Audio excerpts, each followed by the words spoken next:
Welcome to Highway Homestead. Been away for a while.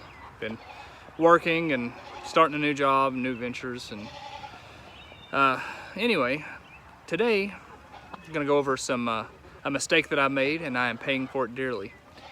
See that bush hog right there? At the end of the season last year, I forgot to take loose the shaft from the tractor, and when I drove away, pulled the shaft in two. Typically not a big problem, but I left it sitting all winter, and then yesterday I made it even worse by greasing it a little bit and then just taking a hammer and trying to beat it on. Well, now it's good and stuck. I'm gonna bring y'all along and see if we can get this thing loose and maybe give you guys ideas if you have ever struggled getting your PTO shaft apart as well, or back together. So that's the goal.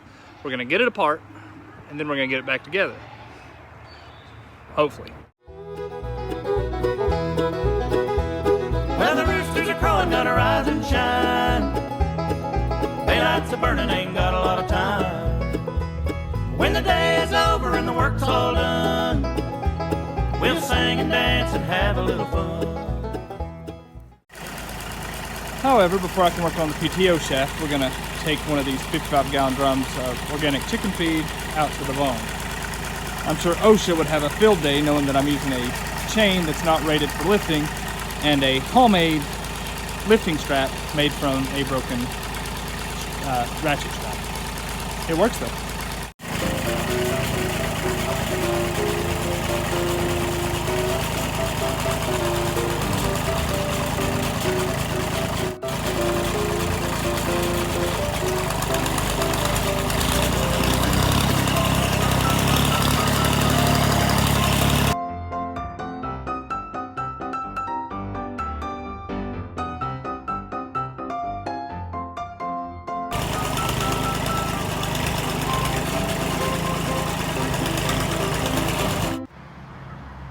So first off, for you viewers who don't know what a PTO shaft is, this is a power takeoff shaft.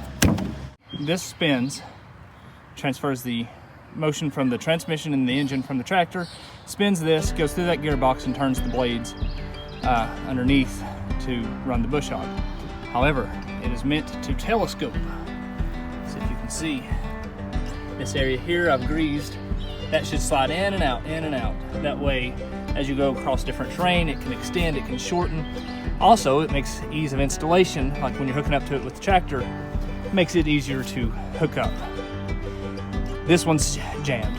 Like I said yesterday, or earlier, I used a hammer to try to make it go shorter. That's the hammer. It's a 10-pound sledge. I've got it jammed in, it's boogered up. So, first thing we're gonna do is take out this bolt here and then try to take the shaft loose there so that we can go and get it loose. I'm gonna go over the tools that I brought. Hopefully these will get the job done. I brought these 2 adjustable wrenches because I didn't know what size the bolt was running through the shaft. Typically I would use penetrating wool, but it seems that I'm out. So tonight we're going to use some WD-40. If that doesn't work, I'll probably stop and get some penetrating wool. If things get really real, I brought a torch to try to heat up that outer sleeve. As you know, when things heat up, it usually expands. Metal will expand, and hopefully that'll get it loose. And also I brought a little persuasion, a little 4-pound sledge. My plan is take this loose. I'm going to strap one end of it to a tree, hook the other end to the tractor, and put some pressure on it and try to pull it apart.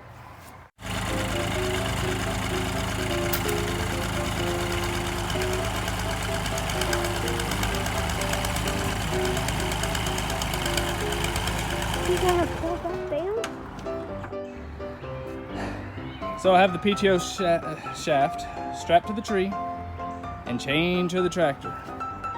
And I had 3 out of the 4 tires spinning on the tractor.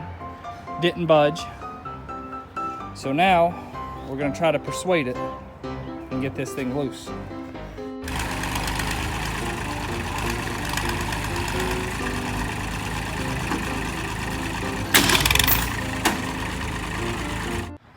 So now that the PTO shaft's apart, so What I ended up doing, I ended up having to split the protective shield around it, which that's unfortunate, but I'm gonna be honest with you, it wasn't much of a protective shield to begin with. Put tension on it, hit it a couple times, quite a few times with that little 4-pound hammer, but not too hard because I didn't want to dent the PTO shaft. And I saw that it probably gave a 1/4 inch or so. You could see from the grease where it moved, which I didn't video it. And then I got on the tractor and just gave it a bump, as you guys saw, and that pulled it apart. So now what I'm gonna do is I'm gonna go clean at least the male shaft. I'm probably gonna take some sandpaper and sand it down, make sure I grease it really well, and try to put it back together without using a hammer. All right, guys, I got it cleaned up, I got it greased up, and now you can see, do this one-handed. Looky there, telescopes, one-handed, which is what it's supposed to do. Now, I've got a few minutes left of daylight. I'm gonna try to put it all back together, see if I can bush hog at least a couple of strips, because I don't know if you can tell, it's getting pretty rough. Just want to say thank y'all for watching. If there's anything tractor related, farm related that y'all want to hear, want to see a video on, what limited knowledge that Courtney and I have, we'd love to do it. I'd love to bump up our subscribers and just teach y'all what we know. The more people that are at least a little more sustainable, the better this world's going to be. Thank y'all for watching. Catch you next time.